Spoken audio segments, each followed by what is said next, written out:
घोडागाडी शर्यतीदरम्यान तरुणांची हुल्लडबाजी, दुचाकीस्वारांना पोलिसांनी दिला चोप। घोडागाडी शर्यतीदरम्यान मोठ्या प्रमाणात हुल्लडबाजी झाल्याचा प्रकार समोर आला आहे। या हुल्लडबाजीमुळे परिसरात गोंधळाचे वातावरण निर्माण झाले आहे। परिस्थिती नियंत्रणात आणण्यासाठी पोलिसांनी हस्तक्षेप करत हुल्लडबाजी करणाऱ्या तरुणांवर लाठीमार केला। कर्नाटकातील चिंचली येथील मायकादेवी यात्रेनिमित्त दरवर्षी चिंचली ते सांगलीवाडी या मार्गावर घोडागाडी शर्यतीचे आयोजन करण्यात येते।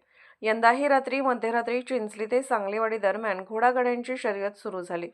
या शर्यतीदरम्यान घोडागाड्यांसोबत शेकडो दुचाकीस्वार रस्त्यावर उतरले होते। अनेक तरुण दुचाकीवरून वेगाने धाव घेत हॉर्न वाजवत तसेच बेशिस्तपणे वाहन चालवत हुल्लडबाजी करत असल्याचे दिसून आले। यामुळे रस्त्यावर वाहतूक कोंडी निर्माण झाली असून नागरिकांमध्ये भीतीचे वातावरण पसरले होते। घटनास्थळी पोलिसांनी तात्काळ धाव घेत हुल्लडबाजी करणाऱ्या दुचाकीस्वारांना रोखले। यावेळी काही तरुणांनी पोलिसांच्या सूचनांकडे दुर्लक्ष केल्याने पोलिसांनी त्यांच्यावर लाठीचार्ज करून परिस्थिती नियंत्रणात आणली। दरम्यान पोलिसांनी घोडागाड्यांना पुढे जाण्यास परवानगी दिली, मात्र त्यांच्यासोबत बेशिस्तपणे धावणाऱ्या दुचाकीस्वारांवर कठोर कारवाई करत त्यांना रोखले।